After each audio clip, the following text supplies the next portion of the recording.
Hi friends, welcome to Kamakshi tailoring class. నేను ఈరోజు lining blouse with pot neck cutting blouse చూపిస్తున్నాను. First ఈ విధంగా ఆది బ్లౌజ్ తీసుకోవాలి. వెనుక భాగం నుంచి పొడవును చూసుకోవాలి. పొడవు వచ్చేసి 15 ఇంచెస్, 14 వచ్చింది. 1 ప్లస్ యాడ్ చేసుకొని 15 ఇంచెస్ తీసుకోవాలి. విడ్త్ వచ్చేసి 18 వచ్చింది. దాన్ని ఆఫ్ చేస్తే 9 ఇంచెస్. 9 ఖర్చు కోసమని 2 ఇంచెస్ ఎక్స్ట్రా తీసుకోవాలి. షోల్డర్ వచ్చేసి 11 ఇంచెస్. దాన్ని ఆఫ్ చేస్తే 5.5.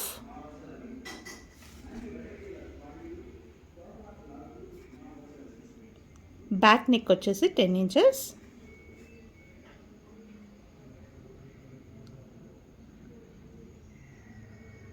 ఆర్మ్ వచ్చేసి 6 ఇంచెస్.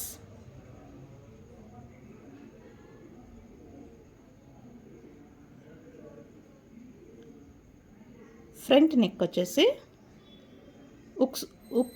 ఉక్కు పట్టీ సైడ్ మాత్రమే కొలవాలి. ఎందుకంటే కాజా పట్టీ వచ్చేసి మనకి ఎక్స్ట్రా ఉంటుంది కాబట్టి ఉక్కు పట్టీ సైడ్ మాత్రమే మనం కొలత తీసుకోవాలి. ఫ్రంట్ వచ్చేసి 6 ఇంచెస్.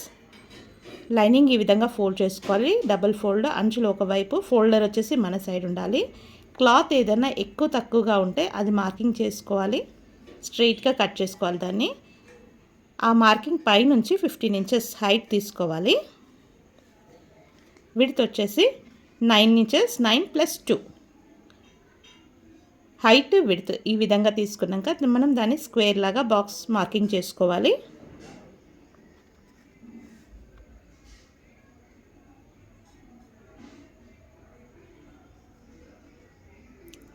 ఈ విధంగా స్క్వేర్ షేప్లో మార్కింగ్ చేసుకోవాలి. ఇప్పుడు వచ్చేసి షోల్డర్ వచ్చేసి 5.5 ఇంచెస్. ఇప్పుడు షోల్డర్ ఎక్కడైతే ఆగిపోయిందో అక్కడి నుంచి ఆర్మ్ వరకు, ఆర్మ్ హైట్ వచ్చేసి 6 ఇంచెస్. మనం ఆ ప్లేస్ నుంచి కింద మార్కింగ్ 6 ఇంచెస్ వరకు మార్కింగ్ చేసాం కదా, అక్కడ వరకు స్కేల్తో మార్కింగ్ చేసుకోవాలి.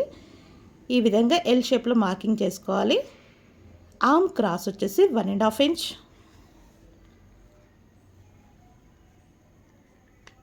ఈ విధంగా నెమ్మదిగా రౌండ్ షేప్లో మార్కింగ్ చేసుకోవాలి. ముందుగా చిన్నగా డాట్స్ లాగా మార్కింగ్ చేసుకోవాలి. ఆ పైన మనం దాన్ని రౌండ్ షేప్లో మార్కింగ్ చేసుకోవాలి. కరెక్ట్గా రౌండ్ షేప్లోనే రావాలి. అలా అయితే మనకు ఎలాంటి ఉబ్బులు మరతలు రాకుండా నీట్గా వస్తుంది. ఇప్పుడు నెక్ విడ్త్ వచ్చేసి 2.5 ఇంచెస్. నెక్ హైట్ వచ్చేసి 10 ఇంచెస్. దీన్ని మనం స్క్వేర్ షేప్లో పైన ఎంత విడ్త్ తీసుకున్నామో కింద కూడా అంతే విడ్త్ తీసుకొని మనం బాక్స్ లాగా మార్కింగ్ చేసుకోవాలి. మన డిజైన్ అనేది ఆ బాక్స్ లోపలే వచ్చేటట్టు చూసుకోవాలి. స్క్వేర్ లాగా మార్కింగ్ చేసుకోవాలి. ఇప్పుడు పైనుంచి 3 ఇంచెస్ దగ్గర కూడా ఒక మార్కింగ్ చేసుకోవాలి బాక్స్ లాగా. దాన్ని రౌండ్ షేప్లో మార్కింగ్ చేయాలి. పార్ట్ నెక్ కదండి, ఫస్ట్ నెక్ మందం రౌండ్ షేప్లో మార్కింగ్ చేసుకోవాలి. అక్కడి నుంచి కింది వరకు రౌండ్ షేప్లో మనకు ఏ షేప్ కావాలంటే ఆ షేప్లో మార్కింగ్ చేసుకోవచ్చు. రౌండ్ షేప్ చేసుకోవచ్చు, బిందీ షేప్లో మార్కింగ్ చేసుకోవచ్చు, డైమండ్ షేప్లో మార్కింగ్ చేసుకోవచ్చు. మీకు ఏ డిజైన్ కావాలంటే ఆ డిజైన్ మనం కింది భాగంలో మార్కింగ్ చేయాలి. నేను రౌండ్ షేప్లో మార్కింగ్ చేశాను పార్ట్ నెక్ లాగా.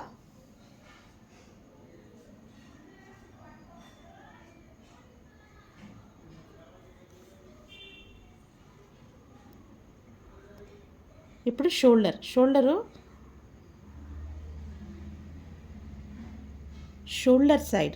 సైడ్ అంటే నెక్ సైడ్ ఒక 1/4 ఇంచ్ డౌన్ చేయాలి ఫ్రెండ్స్. ఎందుకంటే అది షోల్డర్ జారిపోకుండా ఉండడానికి. మళ్ళీ నడుము ఎంత ఉందో చూసుకోవాలి. నడుము వచ్చేసి మనకి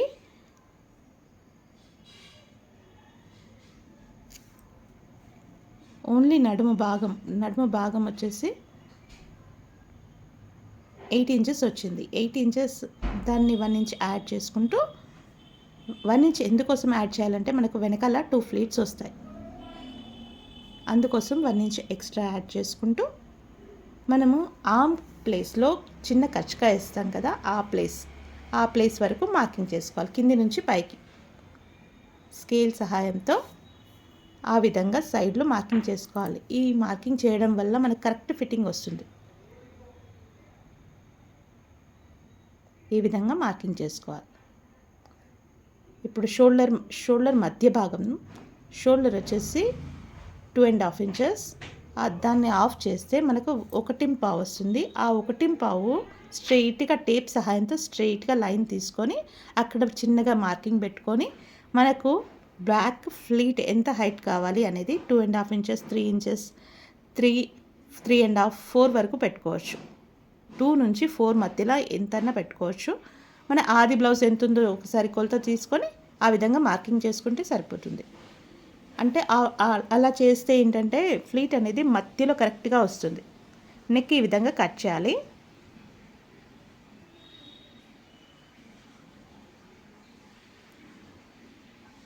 నెక్ ఈ విధంగా నెమ్మదిగా కట్ చేయాలి. ఎక్కడ షేప్ అవుట్ కాకుండా నెమ్మదిగా రౌండ్ షేప్లో కత్తర్ని మలుపుతూ కట్ చేయాలి. ఈ విధంగా షోల్డర్, తర్వాత ఆర్మ్,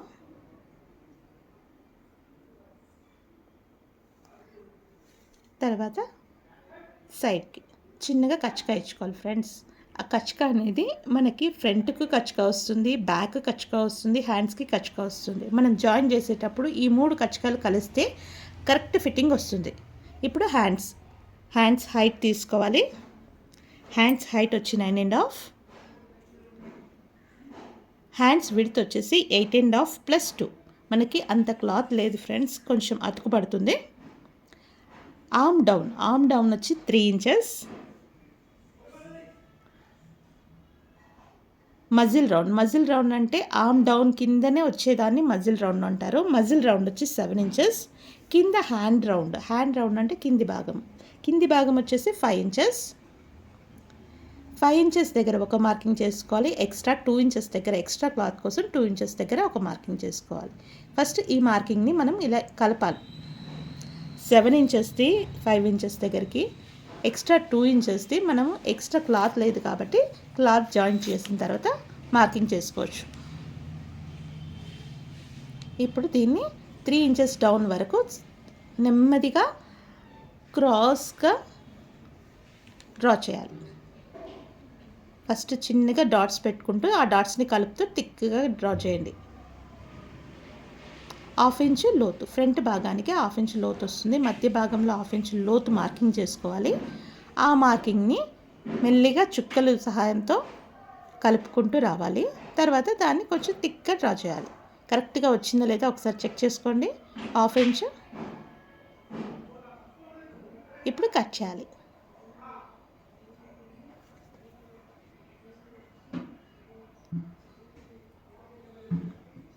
ఇప్పుడు మధ్య భాగంలో కచ్చకా ఇచ్చుకోవాలి. ఎక్కడైతే జాయింట్ పడుతుందో అక్కడ కూడా కచ్చకా ఇవ్వాలి. దాన్ని ఓపెన్ చేసుకోవాలి. ఓపెన్ చేసి ఫ్రంట్ భాగాన్ని, ఆ ఎక్స్ట్రా ముక్క అందులోనే వస్తుంది, అక్కడ కట్ చేసిన ముక్కని మనం సైడ్కి జాయిన్ చేసుకోవాలి. ఆ విధంగా జాయిన్ చేసుకోవాలి. తర్వాత ఓపెన్ చేసి ఫ్రంట్ భాగాన్ని లోతు కట్ చేసుకోవాలి.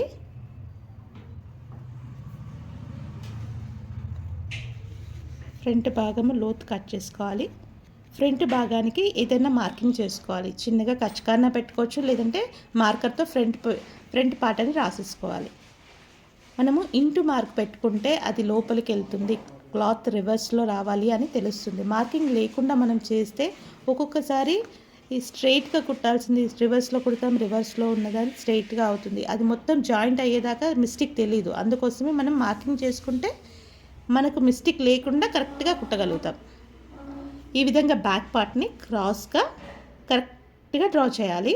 మనకి ఎక్కడ సెట్ అవుతుందో ఫస్ట్ చూసుకోవాలి. క్లాత్ మనకు తక్కువ ఉంటుంది. క్రాస్ కటింగ్ అంటే క్లాత్ ఎక్కువగా పడుతుంది ఫ్రెండ్స్. నాకు క్లాత్ తక్కువ ఉంది కాబట్టి దీంట్లోనే అడ్జస్ట్ అవుతున్నాను. ఈ విధంగా మార్కింగ్ చేసుకోవాలి. బ్యాక్ క్రాస్ కటింగ్లో కింద షేప్ పట్టి ఉంటుంది కదా, అది దాంట్లో రాదు, స్ట్రెయిట్గానే తీసుకోవాలి. మనకు స్ట్రెయిట్గా తీసుకోవడానికి ఇందులో క్లాత్ లేదు కాబట్టి నార్మల్గా బ్యాక్ డ్రా చేశాను. ఇప్పుడు ఫ్రంట్ నెక్ వచ్చేసి 6.5 ఇంచెస్, 6.5 ఇంచెస్ దగ్గర మార్కింగ్ చేయాలి. ఈ విధంగా ఎల్ షేప్లో బాక్స్ కొట్టేసి దాన్ని రౌండ్ షేప్లో మార్కింగ్ చేసుకోవాలి. ఈ విధంగా రౌండ్గా మార్కింగ్ చేయాలి. ఆము ఫ్రంట్ భాగము 1/2 ఇంచ్ డౌన్ వస్తుంది. 1/2 ఇంచ్ డౌన్ తీసుకొని దాన్ని రౌండ్గా ఆమ్ షేప్లో డ్రా చేసుకోవాలి.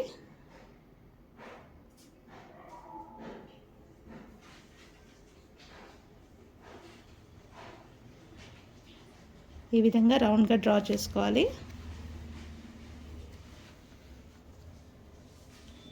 ఇప్పుడు మనకు కింది భాగము 1 ఇంచ్ కలుపుకుంటూ 3 ఇంచెస్, మనకు 1 ఇంచ్ కలపడానికి ఎక్స్ట్రా క్లాత్ లేదు కాబట్టి మైండ్లో ఏంటంటే 1 ఇంచ్ యాడ్ చేసుకున్నట్టుగా పెట్టుకొని మనం 3 ఇంచెస్ దగ్గర తీసుకున్న దగ్గర 2 ఇంచెస్, అక్కడ 1 ఇంచ్ తీసుకొని షేప్ బెల్ట్ ఏ విధంగా ఉంటుందో ఆ విధంగా మార్కింగ్ చేసుకోవాలి. ఫ్రెండ్స్, మీకు క్లాత్ తక్కువ ఉన్నట్లయితే సేమ్ ఇదే మార్కింగ్ పేపర్ మీద కట్ చేసి కట్ చేసిన పేపర్ని దీనిపైన సెట్ చేసుకుంటే మీకు తక్కువ క్లాత్ ఉన్నా అడ్జస్ట్ అయిపోతుంది.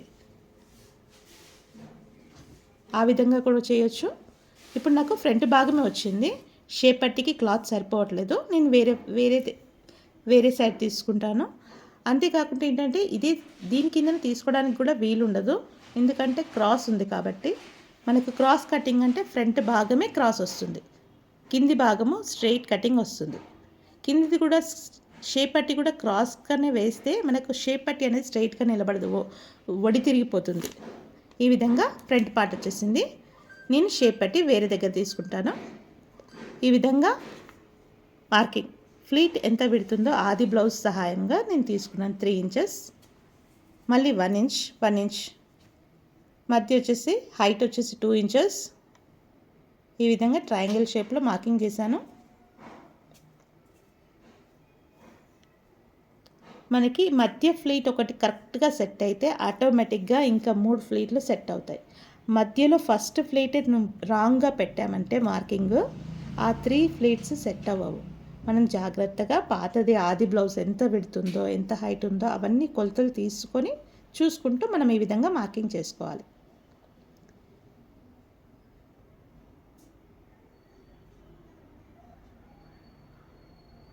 ఫ్రెండ్స్, నాకు 3 ఫ్లీట్సే వచ్చాయి. 4 ఫ్లీట్లు ఖచ్చితంగా పెట్టాలని ఏం లేదు. ఈ సైడ్ ఫ్లీట్ కౌంటింగ్ కాదు, ఇష్టం ఉంటే పెట్టుకోవచ్చు, లేదంటే వదిలేయచ్చు. చెస్ట్ ఎక్కువ ఉన్న వాళ్ళకి ఆ ఫ్లీట్ అవసరం లేదు, చెస్ట్ చాలా తక్కువ ఉన్న వాళ్ళకి కూడా అవసరం లేదు. ఈ విధంగా ఎక్స్ట్రా క్లాత్ దగ్గర నేను షేప్ పట్టి మార్కింగ్ చేసుకుంటున్నాను. 3 ఇంచెస్ 2 ఇంచెస్. నాకు ఎంత విడ్త్ కావాలి అనేది చూసుకొని 11 ఇంచెస్ దగ్గర మార్కింగ్ చేసి షేప్ పట్టి మార్కింగ్ చేసుకుంటున్నాను. నెమ్మదిగా షేప్ పట్టి ఆకారంలో రావాలి, కట్ చేయాలి. ఫ్రెండ్స్, నా మార్కింగ్ సరిగా కనిపించట్లేదు అనుకుంటున్నాను. నెక్స్ట్ వీడియోలో డార్క్గా మార్క్ చేయడానికి ప్రయత్నిస్తాను. షేప్ పట్టి ఈ విధంగా కట్ చేసుకోవాలి. ఇప్పుడు ఇంటూ మార్క్ పెట్టుకుంటే ఏంటంటే రివర్స్లో వెళ్తుంది క్లాత్ అని తెలుస్తుంది. ఆ విధంగా ఇంటూ మార్క్ పెట్టుకోవాలి. లోపలి భాగం వచ్చేసి స్ట్రైట్ క్లాత్. ఇప్పుడు మనం ఒరిజినల్ క్లాత్ అంటే దీనిపైన పెట్టి బ్లౌజ్ పీస్ కట్ చేయాలి. ఇప్పుడు మనం ఏంటంటే అంచులు బార్డర్ వచ్చింది కాబట్టి బార్డర్కి ఇంపార్టెన్స్ ఇవ్వాలి. బార్డర్ పొడవులో ఫోల్డ్ చేసుకోవాలి. నార్మల్ బ్లౌజ్ అయితే అడ్డంలో ఫోల్డ్ చేస్తాము, అంచులు కలిపేస్తాము. ఇప్పుడు ఈ బ్లౌజ్ పీస్కి బార్డర్ వచ్చింది కాబట్టి పొడవులో ఫోల్డ్ చేయాలి. పొడవులో 2 మడతలు ఫోల్డ్ చేసి ఓపెన్ ఆపోజిట్ సైడ్ ఫోల్డర్ అనేది మన సైడ్ పెట్టుకోవాలి. ఈ విధంగా పెట్టుకొని లైనింగ్ క్లాత్ దానిపైన పెట్టేసి ఫ్రెండ్స్ ఒక పావు ఇంచు ఎక్స్ట్రానే కట్ చేసుకోవాలి. ఎప్పుడు నెక్ కట్ చేయొద్దు, నెక్ కుట్టేటప్పుడు అటు ఇటుగా అవుతుంది. నెక్ లైనింగ్ జాయింట్ అయిన తర్వాతనే కట్ చేయాలి. నెక్ కట్ చేయకుండా ఒక పావు ఇంచు ఎక్స్ట్రానే కట్ చేసుకోవాలి. ఈ విధంగా లైనింగ్ పెట్టేసి 1/2 ఇంచ్ ఎక్స్ట్రా యాడ్ చేసుకుంటూ కట్ చేయండి.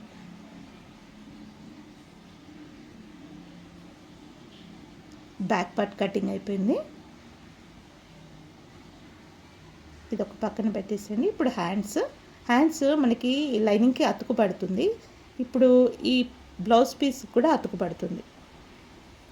అతుకు అనేది మనకు ఆ డౌన్ చేస్తాం కదా, ఆ డౌన్ ప్లేస్లోనే అతుకు వచ్చేస్తుంది. మధ్య పార్ట్ కచ్చిగా ఇచ్చుకోవాలి. ఆ డౌన్ చేసిన ప్లేస్ ఉంటుంది కదా, ఆ జాయింట్ ఓపెన్ చేసుకోవాలి. ఆ డౌన్ చేసిన ప్లేస్ని ఈ విధంగా ట్రయాంగిల్ షేప్లో, మనం అతుకు అనేది ట్రయాంగిల్ షేప్లో రావాలి. ఒక సైడ్ స్ట్రైట్గా, ఒక సైడ్ క్రాస్గా వస్తుంది. ఈ విధంగా అతుకు పడుతుంది. ఇప్పుడు ఫ్రంట్ పార్ట్ ఈ విధంగా సవరించుకోవాలి. సవరించుకొని ఎక్స్ట్రా క్లాత్ తోటి కట్ చేసుకోవాలి. క్రాస్గానే కట్ చేయాలి, క్రాస్ కటింగ్ కాబట్టి. ఈ విధంగా క్రాస్గా కట్ చేసుకోవాలి. కుట్టేటప్పుడు ఫ్రెండ్స్ మనము ఆల్ పిన్స్ పెట్టుకోవచ్చు క్లాత్ కదలకుండా ఉండడానికి. లేదంటే క్లాత్ గమ్ ఉంటుంది, క్లాత్ గమ్ కూడా కార్నర్స్లో పెట్టేసేసి ఆ గమ్ము ఐరన్ చేసిన తర్వాత కూడా కుట్టుకోవచ్చు. క్లాత్ అటు ఇటు కాదు. బాగా పర్ఫెక్ట్ అయిన వాళ్ళైతే అసలు ఏది పెట్టకుండా కూడా కుట్టవచ్చు. కొత్త వాళ్ళకే కొంచెం జారిపోయినట్టు అవుతుంది. వాళ్ళు జాగ్రత్తగా కుట్టాలి. కుట్టేటప్పుడు మాత్రం ఎలాంటి బుగ్గలు అంటే గ్యాప్, గాలి లాగా ఉండదు. కుట్టిన తర్వాత ఒకటే క్లాత్ లాగా కనిపించాలి, మధ్యలో ఎలాంటి గ్యాప్ ఉండకూడదు. ఇప్పుడు బ్యాక్ పార్ట్ రెడీ అయింది, ఫ్రంట్ పార్ట్ రెడీ అయింది. ఫ్రెండ్స్, ఈ వీడియో నచ్చినట్టయితే లైక్ చేయండి. ఇంకొన్ని వీడియోల కోసం సబ్స్క్రైబ్ చేయండి. బెల్ ఐకాన్ పైన క్లిక్ చేయండి. ఏదైనా డౌట్స్ ఉంటే కామెంట్ సెక్షన్లో అడగండి ఫ్రెండ్స్. కటింగ్ మాత్రమే